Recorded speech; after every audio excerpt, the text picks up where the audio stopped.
Hello students, welcome to this online session. This online session is conducted by Rayat शिक्षण संस्थाच Sadguru Gadge Maharaj College Karad under the ROSE project. Myself, Mrs. Zadge SR, conducting here the topic from the subject biology. The name of topic that we have to discuss, that origin and evolution of life. So this is the fifth topic from the 12th standard biology subject, that is origin and evolution of life.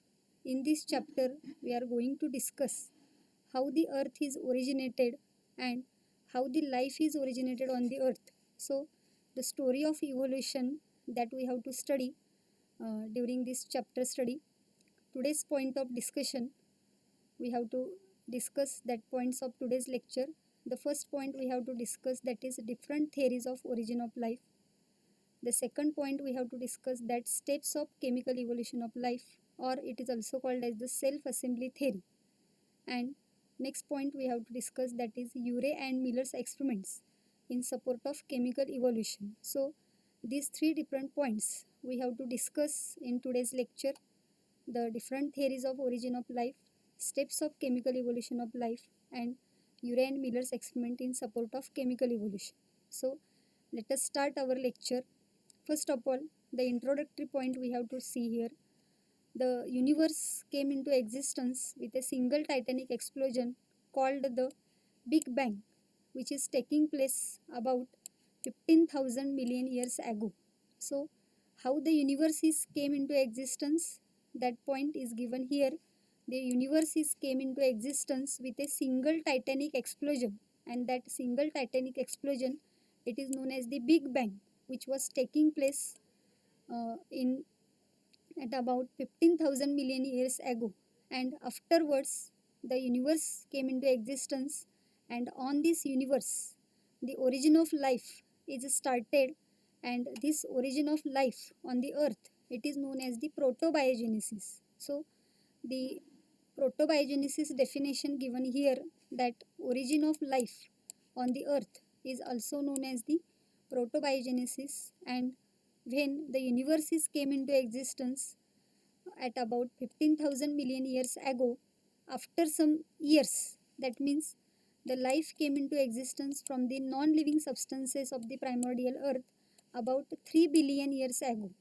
Means universe came into existence about 15,000 million years ago, and afterwards about 3 billion years ago the primordial earth was coming into existence on this universe. Okay, next point here, that the origin of life can be explained by different theories. Means different scientists are explaining the different theories regarding the origin of life. The name of these theories we have to see first. The first theory, it is known as the theory of special creation. The second theory, it is known as the cosmozoic theory, or it is also called as the panspermia theory. Then third theory, it is known as the theory of spontaneous generation, or it is also called as the theory of abiogenesis. Then next theory, that is known as the theory of biogenesis. And the last theory, that is known as the chemical evolution of life, or it is also called as the self-assembly theory of origin of life. So in total there are 5 different theories was put forth to explain how the origin of life is taking place on this earth.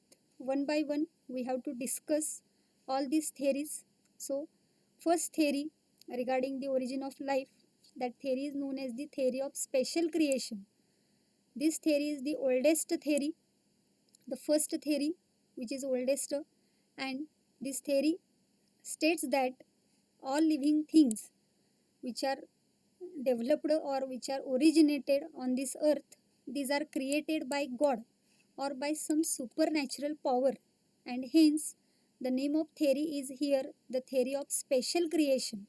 That means a God is there, and that God is creating these all living things, or some supernatural power is there which is responsible for developing the living things on this earth, and therefore this theory is known as the theory of special creation.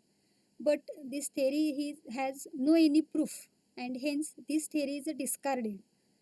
Later on, the second theory was given here, that is known as the cosmozoic theory, or it is also called as the panspermia theory. According to this theory, what happens, you see here, the living organisms may come into existence on the earth from the other planets in the form of spores or microorganisms called as a cosmozoa or panspermia. So you can observe here in this theory that the living organisms are not formed directly on the earth, but these living organisms are coming from the other planets, and they are coming from other planets in the form of spores or microorganisms, and these spores or microorganisms are known as here cosmozoa or panspermia, and hence the theory name is given here cosmozoic theory or panspermia theory. So according to this theory, living organisms are existing on the earth. They are coming from other planets in the form of cosmozoa or panspermia. This theory is also not having any proof, and hence the second theory is also discarded during the study of this life. Then the third theory, that is known as the theory of spontaneous generation, or it is also called as the theory of abiogenesis. In this theory, what happens here? According to this theory, life originated from non-living material spontaneously. That means in this theory, the statement is given that the living things are originated from non-living materials spontaneously, and therefore the name of theory is given here spontaneous generation, or it is also called as the theory of abiogenesis. Abiogenesis, that means from non-living material the life is originated, but this theory is also not having any proof, and hence Louis Pasteur disproved this theory. Then fourth theory, that is known as the theory of biogenesis, is coming into existence, and according to this theory, the living organisms are always produced from the pre-existing living forms by the process known as the reproduction. So the base of this theory of biogenesis is that all the living organisms are always producing from their pre-existing living forms, and the process of that formation of living organism is known as the reproduction. So according to this theory of biogenesis, the pre-existing living forms are responsible to develop or to form the new living organisms with the process reproduction. Okay. Next theory, that is the fifth theory, it is known as the chemical evolution of life, or it is also called as the self-assembly theory of origin of life. Here, according to this theory, life is originated on the earth by combinations of several chemicals through the constant chemical reactions over a long period of time, and hence the name is given here the chemical evolution of life. Means what happens, you see here, the life is originated on the earth with the help of several chemical reactions which are occurring constantly on this earth over a long period of time, and then there is a formation of life, and therefore the name given here is the chemical evolution of life, or it is also called as the self assembly theory, because all the chemicals which are produced by different chemical reactions or the combination of several chemicals are responsible for developing here life. So this theory is also called as the self-assembly theory of origin of life, or it is also called as the biochemical origin of life, and this theory was formulated by Haeckel, but it is developed by the Russian scientist Alexander I. Oparin in 1924 and the British biologist J.B.S. Haldane in 1929. So first of all, this theory of chemical evolution of life, it is formulated by the scientist Haeckel, but the development in this theory was given by the Russian scientist Alexander I. Oparin in 1924 and the British biologist J.B.S. Haldane in 1929. Hence, the chemical evolution of life or the self-assembly theory of origin of life is also known as the Oparin and Haldane theory.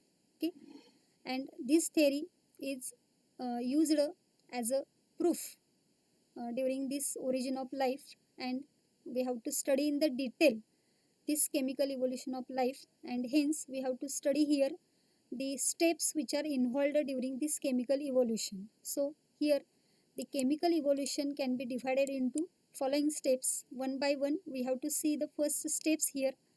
The first step is known as here the origin of earth and primitive atmosphere. The second step, that is formation of ammonia, water and methane. Third step, formation of simple organic molecules. Fourth step, formation of complex organic molecules. Next, formation of nucleic acids. Then formation of protobionts or pre-cells. Then formation of first cell.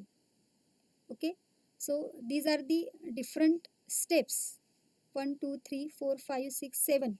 There are about these 7 steps which was taking place on this earth, and then the life on the earth was originated. So let us discuss in detail how these different 7 steps were carried out on this earth. So the first step, that is known as the origin of earth and its primitive atmosphere. Here the origin of universe was explained by the Big Bang theory of Georges Lemaitre in 1931. So the first explanation of this origin of universe is explained by the Big Bang theory, and this Big Bang theory was given by Georges Lemaitre in 1931. That point is important for the examination point of view. Next, according to this theory, the universe was originated about 20 billion years ago by a single huge titanic explosion. So during the development of this earth or the origin of earth, here the universe is originated about 20 billion years ago by a single huge titanic explosion, and earth is one of its planet of the solar system, and it is originated about 4.6 billion years ago. That means firstly this universe was originated, that is about 20 billion years ago, and after formation of the universe, the earth is one of the planet of the solar system, and this earth was originated about 4.6 billion years ago. Okay, next point here, earth, that when the earth is formed, that earth was a rotating cloud of hot gases and cosmic dust, and that is known as the nebula. So when firstly the earth was formed, that earth is, or that earth was a rotating cloud of hot gases. That means the earth was showing clouds of hot gases and the cosmic dust, and that structure of earth is known as the nebula. And on that earth, the heavy elements like iron, nickel, etc., they are heavy, and therefore they sank to the center, and they are forming the solid core of the earth. So during the formation of earth, what happens, you see here, the heavy elements like iron and nickel are sinking into the center, and they are forming the solid core of earth. And the lightest elements here like helium, hydrogen, oxygen, nitrogen and carbon, etc., they are occupied the atmosphere of the earth. So during the formation of earth, what happens, the heavy elements are sinking into the center, and they are forming the solid core of earth, while the lightest elements like helium, hydrogen, oxygen, nitrogen, carbon, etc., are light elements. They are having low molecular weight, and therefore they are forming, or they occupying the atmosphere of earth. Okay, and the primitive atmosphere of the earth was devoid of free oxygen. That point also important for the examination point of view, that when the primitive atmosphere was formed on the earth, that earth primitive atmosphere was devoid of free oxygen, means there were no free oxygen is available in that primitive atmosphere. Okay, now the second step during this chemical evolution of life, that is formation of ammonia, water and methane. What happens during this step, that the early atmosphere on this earth was rich in hydrogen, carbon, nitrogen and sulfur. So when the earth was formed, and the earth's primary atmosphere was formed, that atmosphere was rich in hydrogen, carbon, nitrogen and sulfur. And of these four elements, hydrogen is more active, and the hydrogen is being more active, it is reacted with other elements to form chemicals on the earth like CH4, that is methane, NH3, ammonia, H2O, water, and H2S, hydrogen sulfide. So what happens, you see here, at that time, during the early development of this earth, the hydrogen is being more active, and hence this hydrogen is combining with the carbon and there is a formation of methane. The hydrogen is combining with the nitrogen and there is a formation of ammonia. This hydrogen is combining with the oxygen and there is a formation of water, and combining with the sulfur there is a formation of hydrogen sulfide. So the first formed chemicals on this earth are here known as the water, ammonia, and methane. During this reaction of this hydrogen with other elements present in the primitive atmosphere, the first chemicals are formed on the earth, where that is water, ammonia, and methane. This point is also important for the examination point of view. Okay. Next point here, the third step, that is formation of simple organic molecules.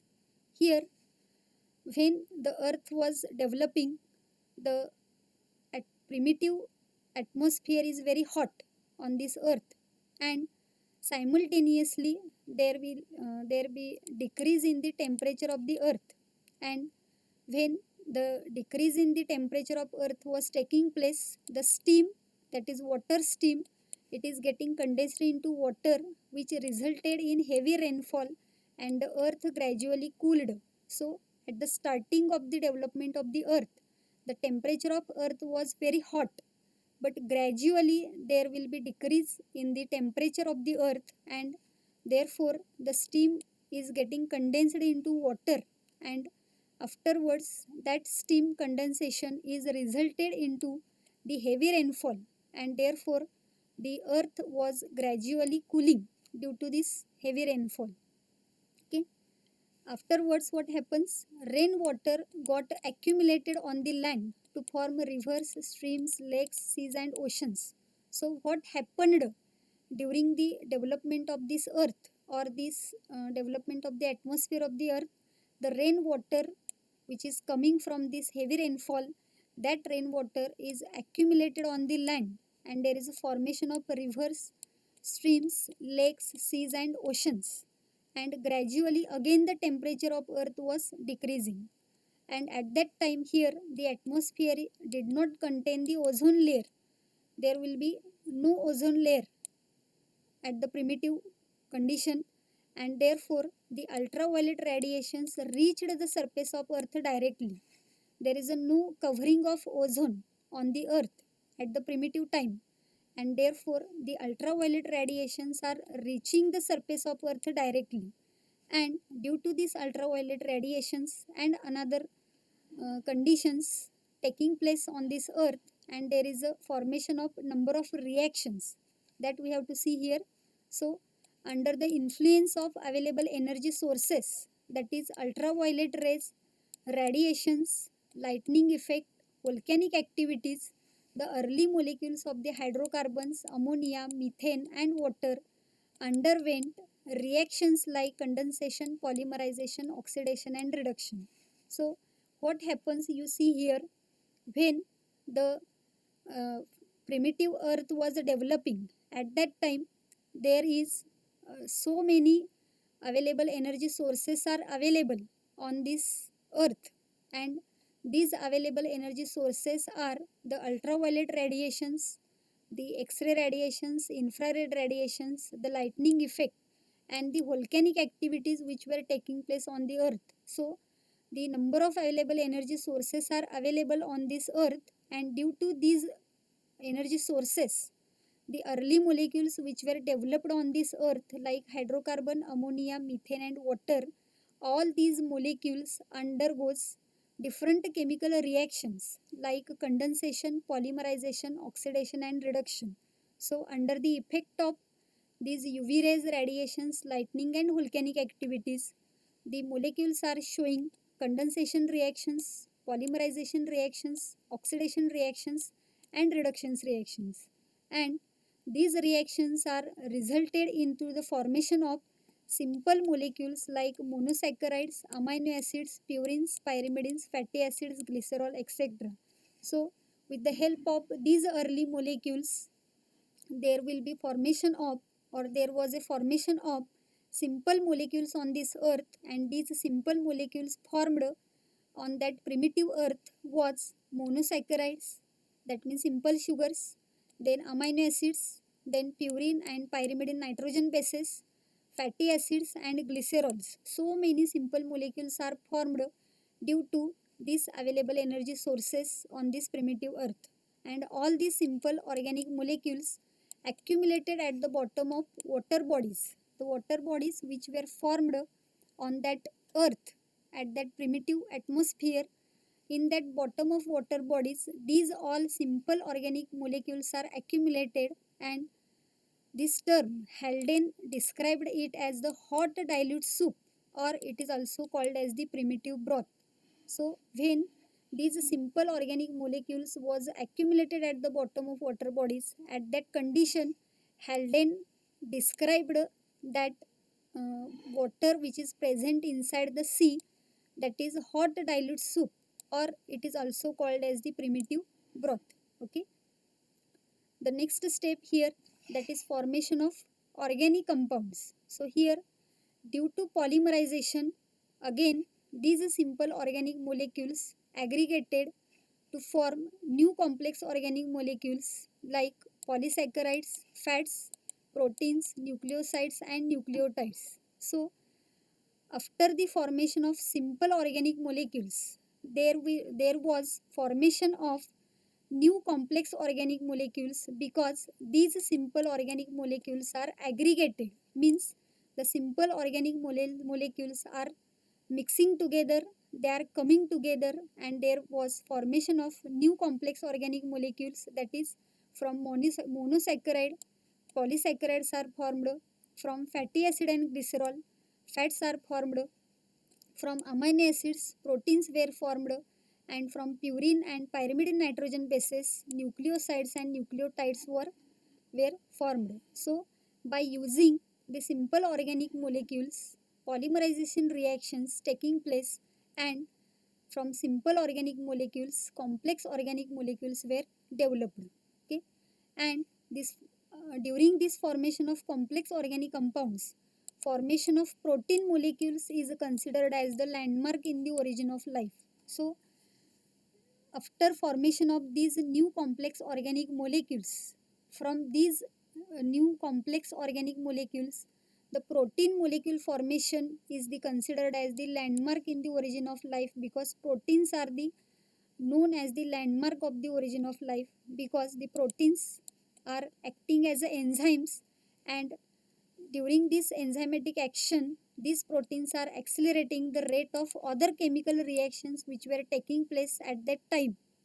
So the protein formation is known as the landmark in the origin of life.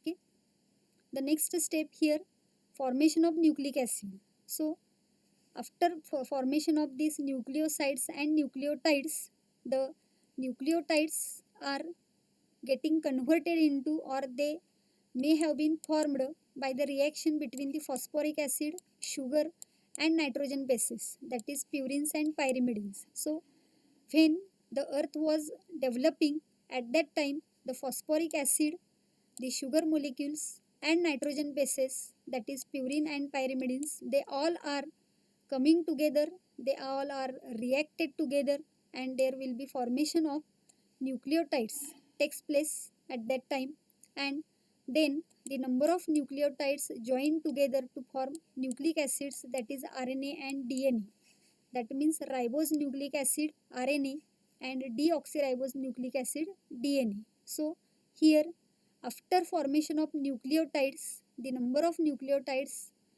get joined together, and they are forming RNA like structure or DNA like structure, that is known as the formation of nucleic acid. And these nucleic acids are acquired self replicating ability, which is a fundamental property of the living form. At that time, when nucleic acids were formed, these nucleic acids are acquiring here self-replicating ability. Means the nucleic acids are having the property that they can make its duplicate copy. That is known as the self-replicating ability. And due to this self-replicating ability, these nucleic acids are showing fundamental property of the living form. Okay. Now the next step here, before seeing that, we have to see some diagrammatic representation of this primitive C and formation of organic compounds. So let us see here how the atmosphere was formed at the early development of this earth. So you can see here on this earth, primitive atmosphere is showing the mixture of different gases, and here the lightning effect is taking place, and from sun the ultraviolet radiations or other radiations are coming to the earth's surface, and due to this lightning effect, ultraviolet radiations, volcanic activities, the different primary molecules are formed, or the simple organic compounds are formed, those known as the pyrimidine, purine, amino acids, glycerol and fatty acid, and sugars. These all are the simple organic compounds which were formed firstly during the development of the earth, and afterwards from these simple molecules, the complex molecules like nucleic acids or the nucleotides, then proteins and nucleoproteins, fats and polysaccharides were developed. So in this way, the diagrammatic representation, we can see how the primitive C was formed, and in that primitive C, the formation of organic compounds was taking place. Okay. Now let us see the next step, that is formation of protobionts or pre-cells. So here, after formation of nucleic acid, these nucleic acids are having ability of the self-replication, and then there will be formation of protobiont or pre-cell. Here the nucleic acid along with the inorganic and organic molecules formed the first form of life, that is known as the protobionts. So what happens, you see here, the nucleic acids were formed, and these nucleic acids and some inorganic and organic molecules, all these structures are coming together and they are forming the first form of life, that is known as the protobionts. Okay.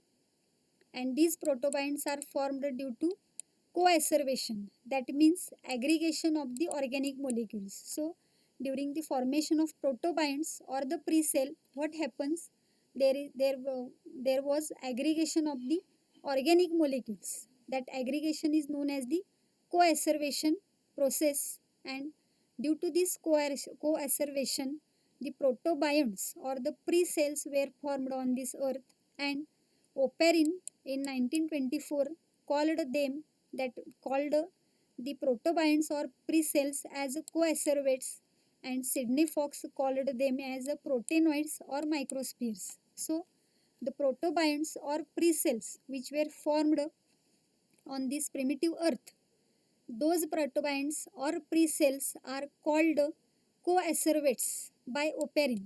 Oparin called them as a coacervate, and Sidney Fox called them as a proteinoids or microspheres. So let us see the structure of coacervate and microsphere in this diagram. So the first, here you can see this is the microsphere. The microsphere, the name given by the Sidney Fox, and the second name is given coacervate, that name is given by the Oparin. In both these structure, you can observe there is an aggregation of organic molecule. That means the lipids or the proteins and the nucleic acids, all these organic molecules are coming together and they are forming a group like structure, and that is known as the microsphere or coacervate. Microsphere, the name is given by Sidney Fox, and coacervate, the name is given by Oparin. Okay. And the last step of this chemical evolution is the formation of first cell. Here, when RNA and DNA system developed within the protocells, they looked like bacteria or viruses. So, when the RNA or DNA system is developed within these protocells or the protobiont cells, they are looking like the structure bacteria or virus, and they are regulated various metabolic activities, and hence the first cell formed on this earth, it is known as the bacteria or viruses. Okay, and this first cell which was developed, it was anaerobic, heterotropic, and obtained the energy by heterotropic processes. So during the formation of earth and during the formation of first cell of this life on this earth, that first cell was anaerobic. That means it is not needing oxygen to survive. Therefore it is called as the anaerobic cell.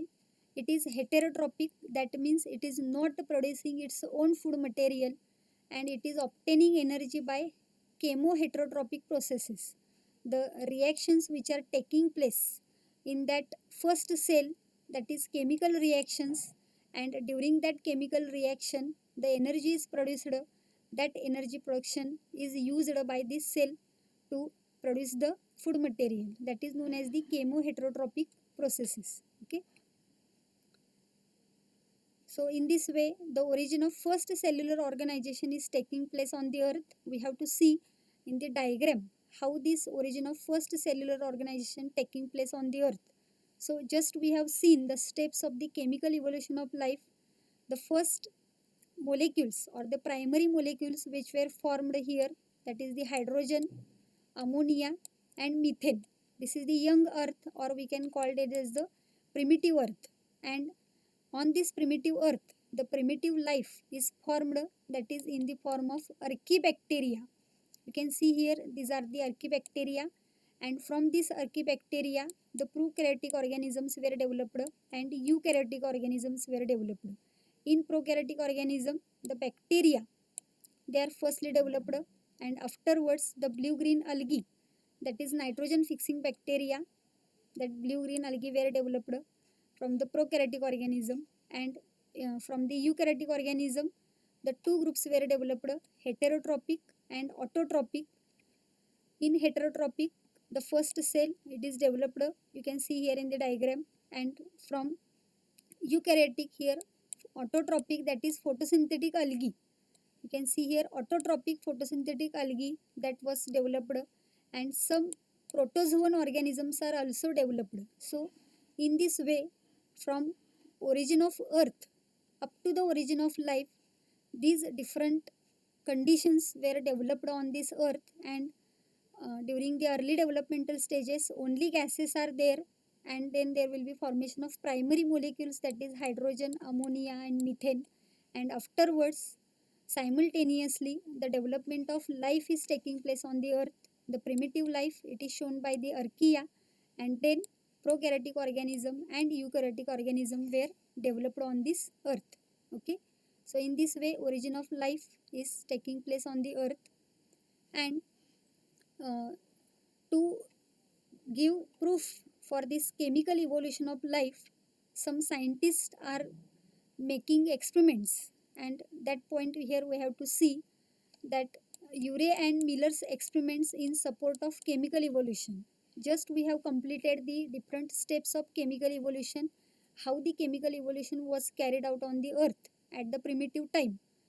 And to support this chemical evolution, the Urey and Miller, these two scientists are showing some experiment that we have to see. Stanley L. Miller and his teacher Harold C. Urey provided the first experimental evidence in support of Oparin's theory of chemical evolution. So, the Stanley L. Miller and his teacher Harold C. Urey. Harold C. Urey is the teacher, and his student Stanley L. Miller. Both these scientists are giving here first experimental evidence, that first experimental proof in support to this Oparin's theory of chemical evolution, that we have to see here. The apparatus which was used by this Urey and Miller, that apparatus name of apparatus, that is spark discharge apparatus. So Urey and Miller using this spark discharge apparatus, and they are proving the how chemical evolution was taking place on this earth. So let us see the experiment here. This is the diagrammatic representation of this Urey and Miller's experiment using this spark discharge apparatus.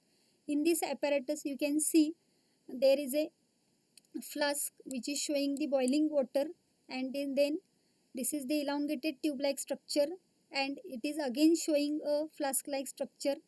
And in this flask like structure there is a mixture of gases. You can see here, this is the mixture of gases: methane, ammonia, hydrogen, etc.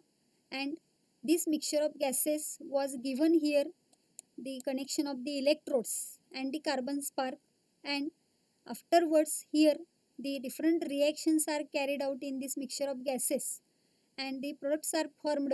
Those are collected in this U-shaped tube, that is liquid in the water trapment here given. And during the passing of this product there is a condenser is fitted, in which water is given inside and water is taken outside. And due to this condensation, the products which were formed in this flask are collected here in this U-shaped tube or U-shaped liquid water trap. Okay, so let us see how this experiment is taking place. First of all, the spark discharge apparatus was sterilized and evacuated.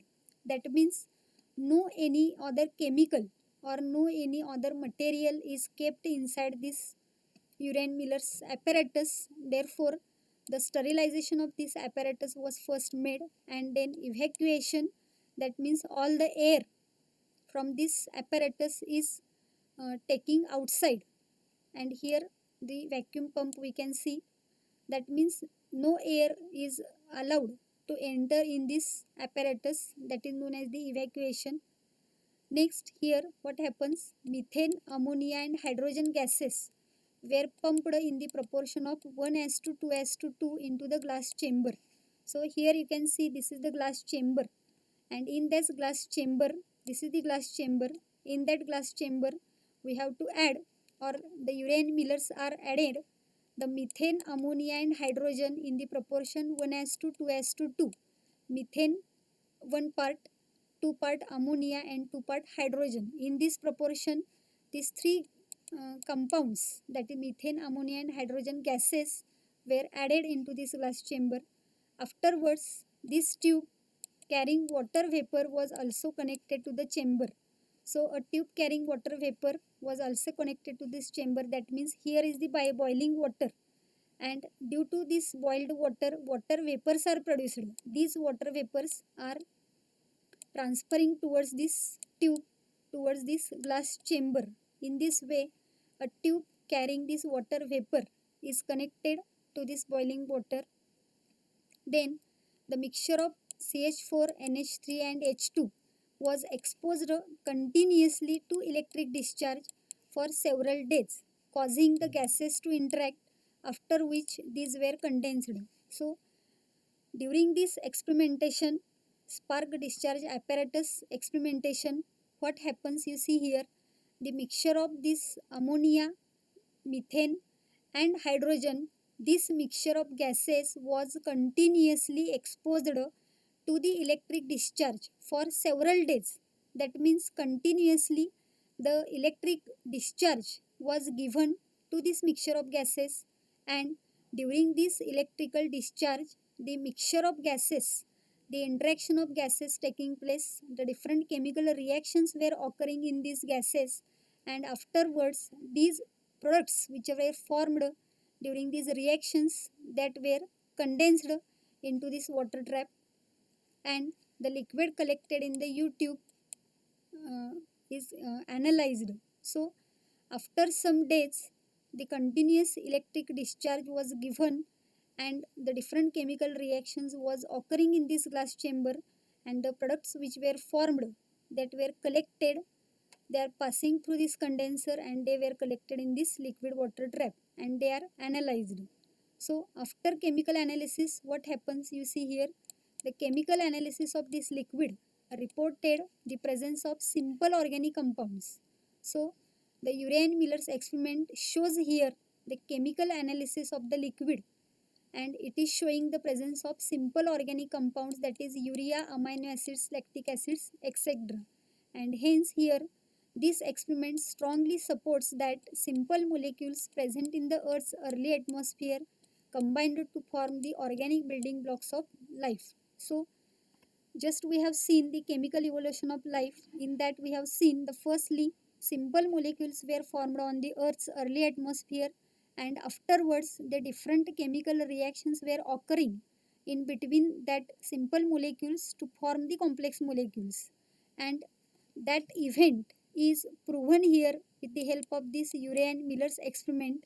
It strongly supports that the simple molecules which were present on the Earth's early atmosphere combined to form the organic building blocks of life. So, in this way, the Urey and Miller's experiment is responsible, or it is giving evidence for the chemical evolution of life. Okay, so in this way, in this first lecture of this origin of life, we have completed the different theories of origin of life, then different steps of chemical evolution of life, and the Urey and Miller's experiment, which was given the evidence of this chemical evolution of life. Okay, so thank you for watching this video. We will stop here. The next point we have to discuss in the next lecture. Okay.